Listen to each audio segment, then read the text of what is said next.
सुबह 5 बजे रोहित के फोन की घंटी बजी। नींद भरी आंखों को मलते हुए उसने मोबाइल की स्क्रीन की तरफ देखा। पापा का कॉल आ रहा था। हेलो पापा, गुड मॉर्निंग। हेलो बेटा, कैसे हो? ठीक हूँ पापा, इतनी सुबह कॉल, अभी तो मैं उठा भी नहीं। सॉरी बेटा, अभी कहाँ हो तुम? अब पापा, आप जिस हॉस्टल में छोड़ के गए उसी में होऊंगा ना। सॉरी बेटा, सुनो, तुम्हारी मम्मी की तबीयत ठीक नहीं है कल से थोड़ी। तुम घर आ सकते हो अभी? ओ, क्या हुआ मम्मी को? कुछ नहीं बेटा, तुम बस घर आ जाओ। रोहित की जिंदगी का सबसे बुरा दिन था वो दिन सबकी जिंदगी में आता है। जितना लेट आए उतना अच्छा। Someday we will lose our mother और फादर और भैया, दीदी, अंकल, एवरीवन। रोहित को पता भी नहीं था, या कह लो कि उसको कभी पता ही नहीं पड़ने दिया कि उसकी माँ को कैंसर था। और इलाज इसलिए नहीं हो पाया क्योंकि मम्मी पापा ने उसकी पढ़ाई के लिए खुद की जिंदगी से इतना बड़ा कॉम्प्रोमाइज किया। रोहित सॉरी भी नहीं बोल पाया क्योंकि वो अगर मन लगाकर पढ़ता तो एक नॉर्मल स्कूल में भी अच्छे मार्क्स ला सकता था। लेकिन उसके पापा ने यह सोचकर कि कमी उसमें नहीं बल्कि कमी शायद स्कूल में होगी, उसका एडमिशन बहुत महंगी स्कूल में करवा दिया। और तब से सारे पैसे उधर ही खर्च हो रहे हैं। अगर रोहित चाहता तो एक नॉर्मल स्कूल में भी बहुत मन लगा करके पढ़ सकता था, क्योंकि ऐसे बहुत सारे एग्जाम्पल्स हैं जिसमें बच्चे एक नॉर्मल स्कूल में भी रह के बहुत अच्छा स्कोर कर देते हैं। महंगी स्कूल मैटर नहीं करती, पढ़ने वाला मैटर करता है। अगर आप एक स्टूडेंट हो तो मुझे ये बताओ, आपका काम क्या है? क्यों आप घर से दूर जाते हो पढ़ने के लिए? क्यों आपको वहां भेजा जाता है? क्यों आपकी किसी पैसे वाली डिमांड पे कोई क्वेश्चन नहीं करते घर वाले? क्यों? आपसे आज बहुत सारे सवाल पूछने हैं मुझे। क्यों आपको पढ़ाई का मतलब तब तक रियलाइज नहीं होता जब तक आपके पापा ये नहीं बोल देते कि बेटा अब तो कहीं छोटा मोटा काम भी देख ले, पढ़ाई के साथ साथ कुछ सीख तो जाएगा, कुछ सीख तो जाएगा। इस बात का मीनिंग समझो। इसका मतलब है आपके पेरेंट्स का सबसे बड़ा इन्वेस्टमेंट लॉस में चला गया। आएगा वो दिन जरूर, आज नहीं तो 1 साल 2 साल मैक्सिमम 8-10 साल। वो दिन जरूर आएगा जब आपको बोला जाएगा कि बेटा अब कुछ काम सीख लो, बहुत हो गई पढ़ाई। कभी रीजन जाना है उसका? आज के टाइम में स्टूडेंट, माफ करना अगर मेरी बात से आप अगर आप सहमत नहीं हो, बट एक बार पूछना किसी भी पेरेंट्स के दिल में झांक करके देखना कि आज के टाइम में एक पढ़ने वाला बच्चा पेरेंट्स के लिए सबसे बड़ी लायबिलिटी है जब तक उसकी पढ़ाई पूरी होके वो पैसे नहीं कमाने लग जाता। आप समझ गए होंगे जिनको लायबिलिटी का मतलब पता है। सिंपल वर्ड्स में जो खर्चे करवाता है। पहले कोई इंसान 25 साल मेहनत करके खुद के पैरों पे खड़ा होता है और अगले 20 साल वो अपने बच्चों के लिए जीता है। और जब आपके पेरेंट्स 45 के हो जाएंगे या अभी हो चुके होंगे और तब उनको पता लगता है कि आपका तो पढ़ने का मन ही नहीं करता, कुछ करने का मन ही नहीं करता, कुछ जोश ही नहीं आपके मन में, तो उनको कितना बुरा लगेगा, कितना भारी दिल होगा उस दिन आपका और आपके घर वालों का, जब घर की फाइनेंशियल सिचुएशन पूरी तरह से खराब हो चुकी होगी और आपके पास मोबाइल के नोटिफिकेशन की जगह रियल लाइफ वाला नोटिफिकेशन आएगा कि insufficient knowledge, search for jobs. सवाल पूछने हैं मुझे आज आपसे, आपने कितनी बार देखा अपने पेरेंट्स को उनके खुद के लिए शॉपिंग करने जाते हुए? आपने कितनी बार पूछा है आज तक अपनी मम्मी से कि मम्मी आपका कभी घर से बाहर जाने का, घूमने फिरने का मन नहीं करता? पूछना भी मत मेरे दोस्त, दुख होगा उनको। वो भी फंस चुके हैं, वो अब सोचना भी नहीं चाहते इन सब के बारे में। आप पूछोगे तो वो उसके बारे में सोचेंगे जो वो करना तो चाहते हैं लेकिन कर नहीं पाते, और ना ही उसके बारे में सोचना चाहते हैं। इसलिए मत पूछना उनकी ख्वाहिशों के बारे में, उनको हर्ट होगा।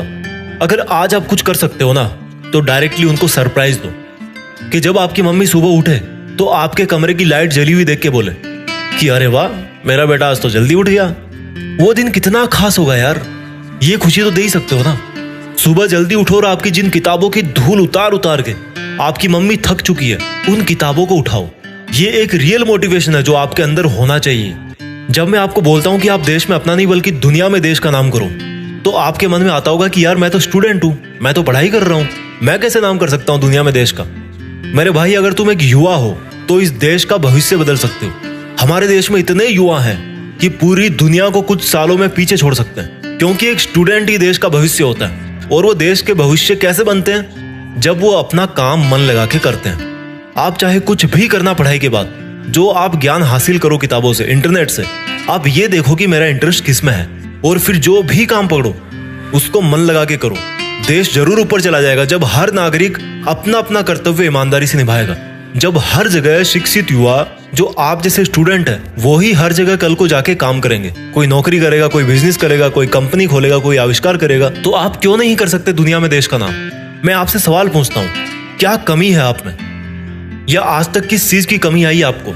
और अगर आई भी है तो उसके कारण का समाधान भी आप ही कर सकते हो। अगर आप स्टूडेंट हो तो आपके लिए पढ़ाई से ज्यादा जरूरी आज की तारीख में ज्ञान हासिल करने से ज्यादा जरूरी आज की तारीख में और मन लगाकर पढ़ने से ज्यादा जरूरी आज की तारीख में कुछ भी नहीं है। कुछ भी नहीं है मेरे दोस्त। जो आज पढ़ाई से जी चुराएगा ना, वो आगे जाकर हर काम में कमियां निकालेगा। ये किताबें सरस्वती माँ है, और माँ नहीं मानते हो तो इनको एक अच्छा दोस्त मानो। किताबों से अच्छा दोस्त कोई नहीं होता, जो हमेशा ज्ञान सिर्फ देती रहती है। आप चाहे 1 साल के लिए रख दो इनको धूल खाने के लिए, फिर वापस आकर के पढ़ लेना, कभी कुछ नहीं बोलेगी। जहां रखोगे वहीं पे पड़ी रह जाएगी। और क्या मोटिवेट करेगा आपको? आपके पेरेंट्स खुद आपसे मोटिवेट रहते हैं कि जब आप बड़े होगे तो कुछ काम करके नाम करोगे। और क्या मुश्किल होगा आपके लिए जब आपके घर वाले आपकी हर जरूरत के लिए मुश्किल से मुश्किल काम करके, मेहनत करके पैसे कमाते हैं। मानता हूं नींद आती है पढ़ते हो तो। ऐसे तो सैटेलाइट भी स्पेस में नहीं जा पाएगा, उसको भी फोर्सफुली भेजना पड़ता है रॉकेट में बिठा के। लेकिन ग्रेविटी से निकलने के बाद उसको फिर और कोई फोर्स नहीं चाहिए। That becomes independent and keeps revolving forever. आपको भी जरूरत है एक ऐसे रॉकेट वाले फोर्स की, जो आपकी पढ़ाई को सक्सेसफुली कंप्लीट करवा के आपको जिंदगी में, दुनिया में इंडिपेंडेंट बना के छोड़े, so that you can shine forever. ताकि आप कुछ ऐसा कर सको जिसकी छाप कभी ना मिटे। कोई गरीब बच्चा, मैं उसकी बात कर रहा हूँ जिसके माँ बाप सड़क पे बैठते हैं, उसके नसीब में नहीं होता आपकी तरह ऐसे नए कपड़े पहनना, ऐसे मोबाइल चलाना, पर फिर भी वो खुश रहता है। आपको भी कोई प्रॉब्लम नहीं है। प्रॉब्लम सिर्फ विचारों में है कि पढ़ने में मन नहीं लगता, गर्मी लग रही है, सर्दी लग रही है, नींद आ रही है। All problems are in your mind only. जो जैसा है इस दुनिया में वो वैसा ही रहेगा। अब आप चाहे तो उसको प्रॉब्लम समझो या एक चैलेंज समझो या फिर मजा समझो। इस दुनिया में वो बंदा सबसे ज्यादा गरीब है जिसके विचार अमीर नहीं है। और अमीर विचार एज ए स्टूडेंट क्या होते हैं? कैसी भी सिचुएशन हो मैं पढ़ सकता हूँ, कोई कुछ भी बोले मैं पढ़ सकता हूँ, कोई कितना भी टोके मैं अपना ड्रीम जॉब या ड्रीम वर्क कर सकता हूँ, अपने पैर पे खड़ा हो सकता हूँ। क्योंकि अगर कोई और कर सकता है तो मैं भी कर सकता हूँ। मैं अच्छा पढ़ सकता हूँ क्योंकि मुझे पढ़ने का रीजन पता है। मैं पढ़ सकता हूँ क्योंकि मुझे पता है कि मैं नहीं पढ़ूंगा तो मेरे पेरेंट्स का क्या होगा। मैं पढ़ सकता हूँ क्योंकि एक विद्यार्थी होने के नाते यही मेरा धर्म है, कर्म है, सब कुछ है। अगर आप पढ़ने के इच्छुक नहीं है, नॉलेज गेन करने के इच्छुक नहीं है, तो आपकी हेल्प करने का इच्छुक भी कोई नहीं होगा फ्यूचर में। और अगर आज आप अपने आप को पढ़ने से, नॉलेज हासिल करने से नहीं रोकते, तो इस दुनिया में फिर आपको कोई नहीं है रोकने वाला। आप किसी और के लिए नहीं पढ़ रहे हो, आप केवल अपने लिए पढ़ रहे हो। आपको आगे बढ़ाने वाला और रोकने वाला आपके अलावा और कोई नहीं है। कोई भी नहीं है माई का लाल इस दुनिया में जो आपको आगे बढ़ने से रोक दे। अगर आप अपनी जगह सही हो और अपना काम ईमानदारी से कर रहे हो तो अपनी पढ़ाई मन लगा के करो। अगर आज आपको पढ़ने में कोई दिक्कत आ रही है ना, या जैसे मान लो आपके घर की फाइनेंशियल कंडीशन ठीक नहीं है, तो एक बार गूगल करके देखना, on what principles does an aeroplane flies high in the sky. एक हवाई जहाज हवा में तभी उड़ पाता है जब उसके सामने से हवा टकराती है। तो अगर आज ऐसी कोई मुसीबतें हैं जो आपका पढ़ाई से ध्यान खींचती है, तो समझो कि वो सिर्फ मुझे और ऊपर उठाने के लिए मेरे रास्ते में आई है। मुझे पढ़ाई को बीच में नहीं छोड़ना, नहीं तो मेरी जिंदगी की फ्लाइट क्रैश हो जाएगी। आपने इतनी बड़ी बड़ी बुक्स पढ़ डाली, समझ डाली, ये वीडियो तो बहुत छोटा है, तो आपको ये वीडियो तो समझ में आ ही गया होगा। Now you tell my dear brother and sister, मेरे दोस्त, मेरे भाई, आपने क्या डिसाइड किया ये वीडियो देख के? आपको पढ़ने की इच्छा नहीं रखनी या पढ़ने से नहीं रुकना? नीचे कमेंट्स में मुझे जरूर बताना कि कौन सी चीज है जो आपको पढ़ने से रोक रही है, और ऐसी कौन सी चीज है रोकने वाली जिसको आप नहीं रोक सकते। शायद आपको कमेंट करने की जरूरत ही नहीं पड़ेगी। क्यों? सोचना समझ जाओगे। इस वीडियो को यहाँ तक देखने के लिए थैंक यू सो मच, क्योंकि आप उन 10% लोगों में से हो जो वीडियो को लास्ट तक देखते हैं। उन 90% लोगों में से नहीं हो जो थंबनेल पे क्लिक तो करते हैं लेकिन बीच में ही छोड़ करके चले आते हैं दूसरे वीडियो पे कि कहीं ये वाला वीडियो काम कर जाए। एनीवे, एक छोटा सा काम और कर देना, इस वीडियो को हर एक हिंदुस्तानी स्टूडेंट के साथ में शेयर जरूर करना। और जैसा मैं हर वीडियो में बोलता हूँ कि कुछ बड़ा सोचो, बड़ा करो, देश में अपना नहीं बल्कि दुनिया में देश का नाम करो। जय हिंद, वंदे मातरम।